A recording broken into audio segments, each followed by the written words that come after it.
Hello and welcome. Today is my 6-month check-in using at-home microcurrent. If you haven't been following along with my at-home device journey, what I'm doing is I'm doing a 3-month, a 6-month, and a 12-month check-in using at-home microcurrent, at-home LED treatment, and an at-home laser to see if I can keep the results that I've gotten over my skincare rejuvenation journey over the last 7 years of in-office treatments. So I'm taking a complete break from in-office treatments for a whole year on my face. I'm still doing my décolleté rejuvenation, and I will have a video coming out about that. But today is my 6-month check-in using microcurrent. Just a quick disclaimer, I have been using microcurrent, the LED mask, and my at-home laser concurrently. So I'm using them all at the same time, so there might be a little bit of overlap. In addition to analyzing my before and after photos, kind of giving you my opinion on the changes I'm seeing or the changes that I'm not seeing, and giving you a chance to look at them and see if you're seeing any changes, I thought it would be fun to go through the 10 common myths about microcurrent in kind of a quiz style. You can answer yes or no as I go through them, and then at the end I'll go back through the questions and give you the answer that I found. I would not be surprised if you found a completely different answer to each of these questions, because there are a lot of different opinions about microcurrent. Even the professionals don't all agree. We need more research on this modality. Speaking of research, I did find 2 articles that I hadn't run across in the past about wound healing and microcurrent, and one about pain relief and microcurrent, especially around the knee area. But during that time, microcurrent was applied for multiple hours at a time. But very interesting that it's not just being used for facial rejuvenation, it's also being used in the medical field. So if you're interested in that, I'll link those articles down below. Myth or misconception number 1, microcurrent improves the look of fine lines. Number 2, microcurrent increases the bulk of our facial muscles. Number 3, microcurrent, you need to feel it in order for it to really be working. Number 4, microcurrent increases cellular function. Number 5, one treatment is enough to see visible results. Number 6, the results you get are just temporary. Number 7, microcurrent can improve acne. Number 8, microcurrent can improve the hollowness in our cheek area. Number 9, microcurrent will give you a temporary facelift. Number 10, microcurrent will reverse your Botox. You need to take caution. All right, so let's go and bust or confirm each of these myths. Let's talk about the improvement of fine lines. Actually, I have noticed when we look at my before and afters, I honestly think that using microcurrent has improved the look of my fine lines. I'm not using it in the same area that I'm using my laser, and I really feel like the lines in my face are softer after my 6 months of use.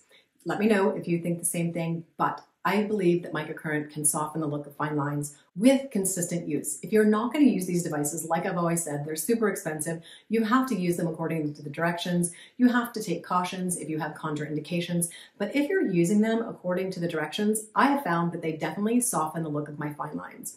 Number 2, can microcurrent increase facial muscle bulk? Not really. The muscles in our face are different than the muscles in our body. Also, if you think about fitness, in order to build muscle, I don't just do repetitive work on my muscle. There's a certain type of training that you have to do to get these bulky muscles. So I have not noticed, nor have I seen anyone get bulk in their facial muscles from using microcurrent. Number 3, I need to feel it in order for it to be working. This is actually a little bit controversial because you will feel something with most microcurrent devices. You should not feel a strong contraction, but technically microcurrent is below the sensory level. So if you're feeling muscle contraction, you need to turn your device down. So technically you should not be able to feel anything during microcurrent. Is it common for people to have those strobe lights when they get the microcurrent around their eye areas or that light reflection? And is it common for people to have that metal taste around your mouth when you're putting the microcurrent around your mouth area? Yes, those are common sensations that you have, but it should not be painful. It should not be contracting muscles, and it should be possibly under the level of your sensation, especially nanocurrent. You should just barely feel it. So you don't necessarily need to be able to feel the microcurrent in order for it to actually be working. Number 4, does microcurrent improve cellular function? Yes, it certainly does. There's definitely scientific evidence that shows that microcurrent works by stimulating the production of ATP, or adenosine triphosphate, within the cell's mitochondria, which is the powerhouse of the cell. And it's responsible for the storage and use of cellular energy. This cellular energy produces protein synthesis, cell-to-cell communication, muscle contraction, and basically is responsible for all cellular function. which supposedly triggers the production of elastin and collagen, but it has many other functions as well. And it's not as well understood as one might think how exactly it's producing the production of elastin and collagen and translating into improved skin rejuvenation. We need more studies, as I said, but there's definitely some cellular function improvement. As I've mentioned in several studies, there's proof that it improves wound healing and also has improved musculoskeletal pain. So, number 5, one treatment is enough. I would say yes. I think that is the benefit of microcurrent. One treatment, you will see a very subtle, slight lift. It might not be enough that you appreciate it and you find it worth the time, but I honestly feel that I have a little bit more definition to my cheek and jawline and a little bit more lift to my brow when I'm using my microcurrent, even in a one-off treatment. Number 6, are results temporary? They really are. If you don't consistently use your microcurrent, the results go away. I would say if I stopped using my microcurrent for the next 6 months, I probably would look very much like my before picture 6 months ago. So yes, I do believe that it's temporary. I don't think there's anything in the literature to say that it's a long-term solution to fine lines, wrinkles, and sagging skin. If you don't keep it up, the results are going to go away. All right, is it beneficial for acne? This is something I didn't know. I was kind of on the fence about this, but I did a little bit of digging, and apparently the microcurrent increases the oxygen in our face. Obviously, it gives you more circulation, and so that decreases the bacteria. So there is supposedly some information out there that shows that microcurrent is beneficial for acne treatments. And anecdotally, I have heard that from some other YouTubers, so take that with a grain of salt, but if you do have acne, don't be afraid to use your microcurrent. It might be a little more sensory. Usually the zapping can kind of get a little stronger over either facial hair or acne breakouts, but supposedly it's supposed to be beneficial for helping decrease acne formation, which I didn't know. And I do get the occasional hormonal breakout, so I'm kind of excited about that. I haven't noticed.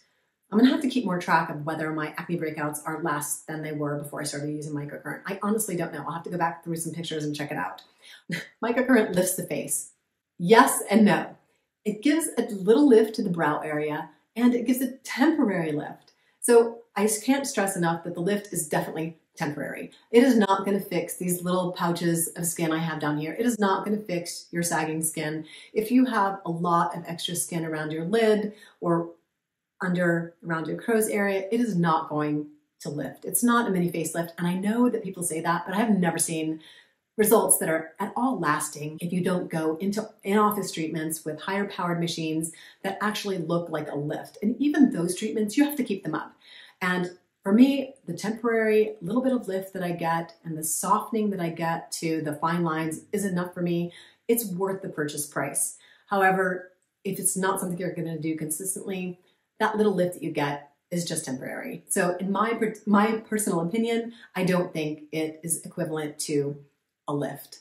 It tones, it does tone the muscles. It seems to, over time, just make them look a little sharper, a little leaner. It doesn't build up bulk, so you're not going to get a bulky face, but it actually doesn't lift because you have sagging skin. As we age, we have fat pad loss, we have bone loss, and the skin just starts to sag. So I don't want to give a false impression that using your microcurrent is going to give you a facial lift or a lifted look. It can give you a temporary, more toned look and defined look. I think that's a better way to describe it. All right, number 10. This is super controversial. I did a lot of digging about this. Microcurrent can reverse the effects of your Botox. And I was like, I'm not doing Botox, and I really want to reemphasize that. I'm not doing any treatments or injections or any in-office anything right now. I typically get Botox every 4 to 6 months, but nothing right now. And I don't think I emphasized that before in my earlier videos. This is something that kind of was like, what? If you use microcurrent, you're not going to have the benefits of your Botox? Okay, so I've heard two sides of this coin. I heard a doctor say that Botox, it's a neurotoxin. It prevents the acetylcholine from going across the synapse and contracting the muscles. So it's, it affects the proteins, it sort of freezes them in action or from acting.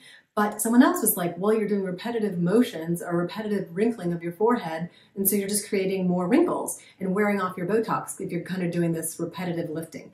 But if you actually look at your microcurrent device, it's not actually contracting, and it actually should not be contracting to fold the skin and sort of reinforce those wrinkles. It should be sort of a passive current through the skin to increase ATP, increase cellular function, increase the metabolic processes of your skin naturally with light current. It's not supposed to cause these big contractions and reformation of wrinkles. There is a bit of discrepancy on when you can start using your microcurrent after you've had Botox. So it doesn't seem like it diminishes the effectiveness of your Botox, but it can diminish it if you're using your microcurrent to massage right after you get your Botox. And there is definitely another discrepancy between how long you need to wait. Some doctors say wait 24 hours, some doctors 2 weeks. So just follow what your doctor says. If you're getting Botox, you certainly don't want to diminish the results that you're getting from your Botox by using your microcurrent, but in the long run, you're not creating contraction and repetitive facial expressions with your microcurrent, so I honestly don't see how it could be increasing your wrinkles. And the other idea, the scientific explanation, makes complete sense that when you're putting a neurotoxin into a muscle belly, it's preventing that contraction. So I don't really see how microcurrent could affect that. That's just what I've learned. If you've learned something else, definitely leave me a comment down below. Now it's time to look at my 6-month before and after photos. I'm going to put them both up here side by side and see what you think. In my before picture, you can see that I have a fairly prominent glabellar crease in between my brows. Now again, I'm not getting Botox, so any results that you see at 6 months are simply from the concurrent use of LED, microcurrent, and my near laser. But I'm only using my near laser around my crow's feet area.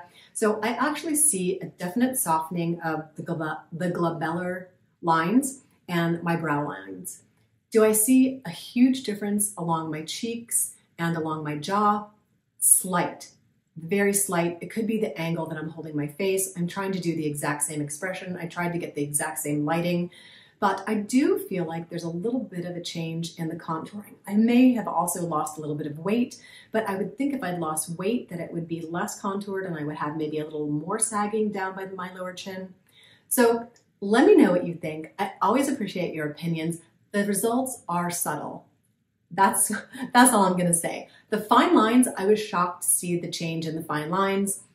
Maybe that's a result of the LED, maybe it's a result of the microcurrent. It certainly can't be a result of my laser, my near laser. So if you haven't seen the video on my 3-month results with the at-home devices that I'm using, I'll put a card up here and I'll leave the playlist at the end of the video. So go binge watch those, get caught up, then you'll be all ready for my 6-month reviews of my LED treatment and my laser treatment coming up in a few weeks. And you'll be set if you hit the notification bell and subscribe to my channel for my 12-month results on all of these at-home devices. Thanks again for watching and wishing you a skintastic day.